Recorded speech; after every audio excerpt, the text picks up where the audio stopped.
What's up, everybody? SuperJaMAalRIO. Got a special something that you guys, I hope you're interested in, and I'm going to be doing an unboxing. Just received it in the mail today. It's something that was honestly scheduled or planned to be released a lot sooner at the beginning of this month. However, it was delayed and pushed back, and I will certainly say that I'm very excited for this one. I'll start with a little story. Back in 2002, when the original Xbox came out and was launched, the biggest game pretty much going for it at the time was Halo. If you remember, or if you were a gamer back then that long. It's been a long time. Time flies. But anyway, yes, the original Xbox and Halo. It was the biggest thing going at that time. Everybody had the game. Everybody had Xbox. But some weren't too big of a fan of the controller for that console. And what I purchased was the Hyperkin Xbox. Well, it's actually for Xbox One and PC Windows. The Hyperkin controller, which pretty much I could say, or you could say, that is the closest replica or representation of the original Duke controller. Now, as you guys can see, if you guys don't know, or you've probably seen my hands from previous unboxing videos, well, now my hands are pretty big. I could pretty much probably pick up a basketball with these hands with very little effort, thus getting my fingers around the entire circumference of the ball. So I got big hands. So even back then, the Xbox Duke controller felt comfortable. The texture was perfect. The position of the buttons were, honestly, I never had no complaints. And however, the D-pad, the directional pad, wasn't perfect. Was not perfect, especially after playing and using the GameCube controller. His D-pad, even though it was a bit small, tiny, or especially the PS2's D-pad, which was actually the best for fighters. But yeah, so my original Xbox. So when I finally saved up enough money to get one, the games I remember getting was Halo, Jet Set Radio Future, and Dead or Alive 3. Those are the 3 games that I got. Again, but yes, so with all that being said, yes, this is a very, very novel, very nostalgic piece of actually gaming history that I can't wait to get in my hands. But yes, this arrived, just got off of work, and I'm getting ready to unbox this for you guys and for myself. So here we go. Kind of going to be doing this one-handed, so please apologize. I apologize for the jitteriness, but it's already open on one end, so it's going to make it a little bit easier. So here we go. I'm going to tear right into this sucker, if I can. Here we go. Yeah, it seems like it's been packaged as well. I'm sorry. Seems to have been packaged well, and so the contents should be perfectly protected. So they did a pretty good job there. Now, I will also say this. With this controller, this Hyperkin controller, it seemed like from the beginning that the only way you could order one was through GameStop. And again, guys, I'm going to be real with you. I'm not a real big fan. I don't go to GameStop as often as I used to. And I understand that, a lot of people have made public outcries about their business practices and everything. I personally preferred Electronics Boutique. That's just me because, I preferred, their environment. I preferred that type of store back then. Shoot, man, Electronics Boutique. Oh my God, the games, Panzer Dragoon, Orta, Lunar, Silver Star, man. Just even Japanese imports like the Dragon Ball Z Final Bout for the PlayStation 1. Those games, going there, pre-ordering something, you would have you'd almost be there with the store sales associate for probably about half an hour. Even though you're ready to get home and play that game, I mean, these dudes, they were helpful. They, the environment, everything was just better. But those are the good old days, and now everything just seems so corporate, so just it's just I just honestly, if I go to GameStop, I just want to get my stuff, pay for it, and get the heck out. That's just me. But long story short, I'm gonna spare. So yes, the unboxing. But yeah, it's just one of them things that I just prefer.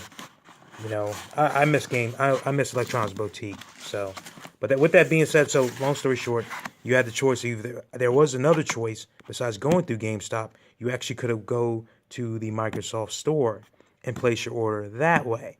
That's what I did. I did the latter rather than go through GameStop because it seemed like anyway, all the stores that were offering or the availability was closed and they were no longer available. I mean, the pre-orders were just being, snagged up.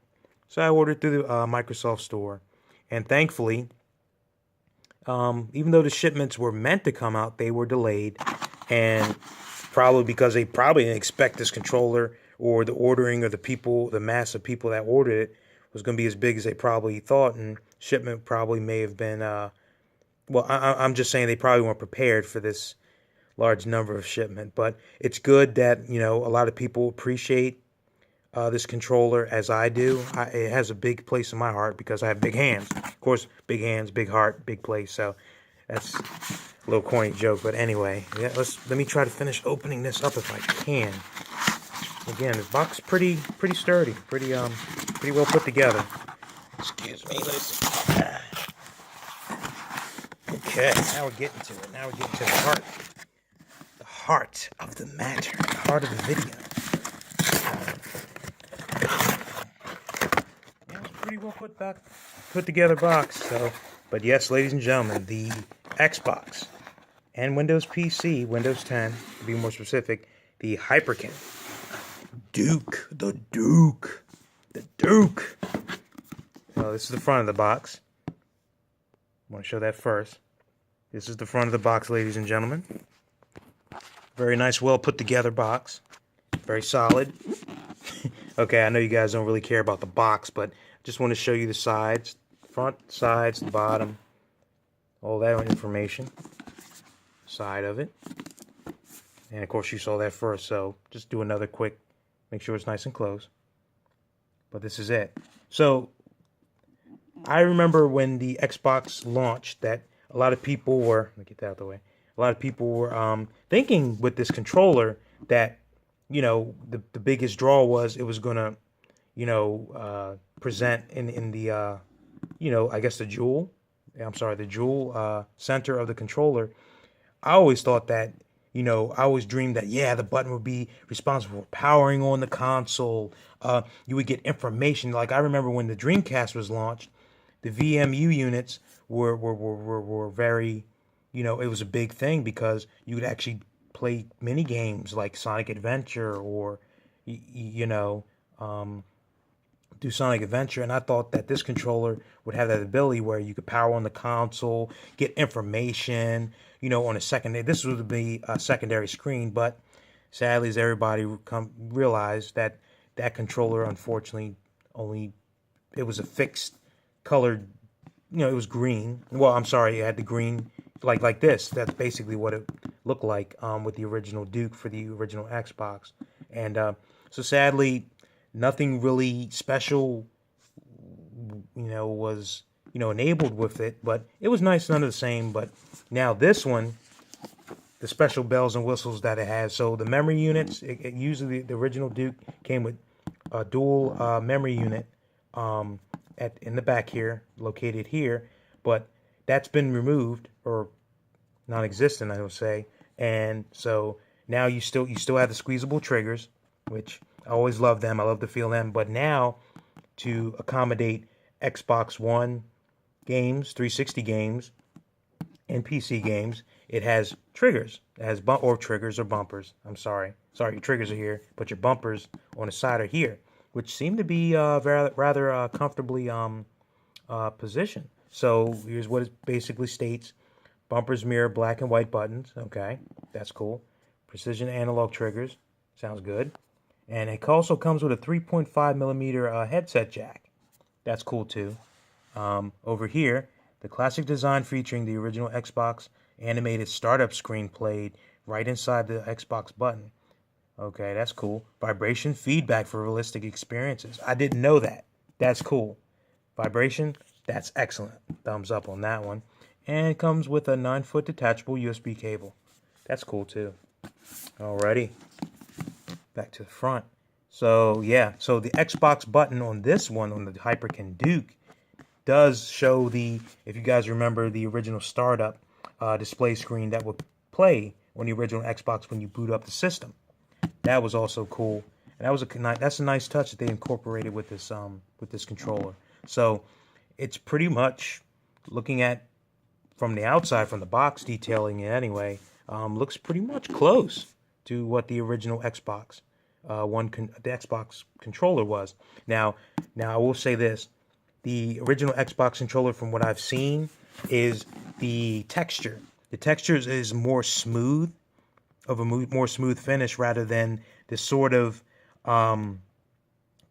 bumpy, I would guess you would say bumpy texture that the original Xbox controller had. This controller is more of a smooth finish. So I guess, smudges. And now again, I'm just saying, now the original Xbox controller, smudges very rarely showed up. It would have to be a thick, greasy, Cheeto-laden, fingerprint in order for it to show. Whereas this one, since it's a smoother finish, it may show fingerprints a little bit more.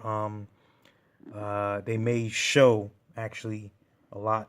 Don't want to say it'd be more visible, but okay. Enough delaying. Let's open this baby up.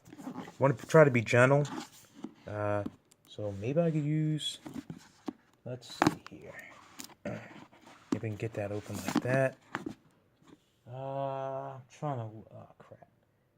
That's just me, guys. I need a knife of some sort. So I don't want to rip the box open.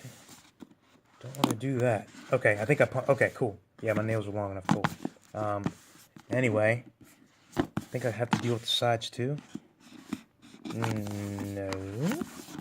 Other side? No. Okay, that should about do it, everybody. Let's open this baby up. Maybe. Will you let me open you up? Can I do it? Can I do it? I don't want to tear this box open. I don't want to do that. Don't want to do that. I'm trying to look. Trying to open this. Boy, I'm trying to look. I don't see no other stickers nowhere. Ah, here it is. The bottom. My bad. My mistake. Yeah, one more. One more.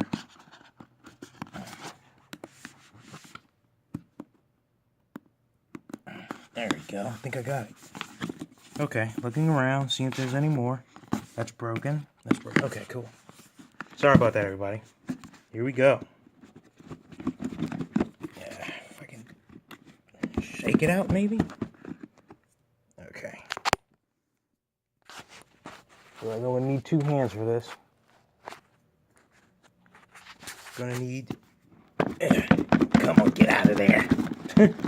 There we go. It's coming. It's coming, everybody. Okay, all right. Here we go. Let's put this here. All right. Put this here. And we got some instructions or some leaflets. Oh, look at this. Look at this, everybody. A very special thank you to, and they must have all contributed with the design of the of this controller. Which, look at that. That is so cool. Phil Spencer.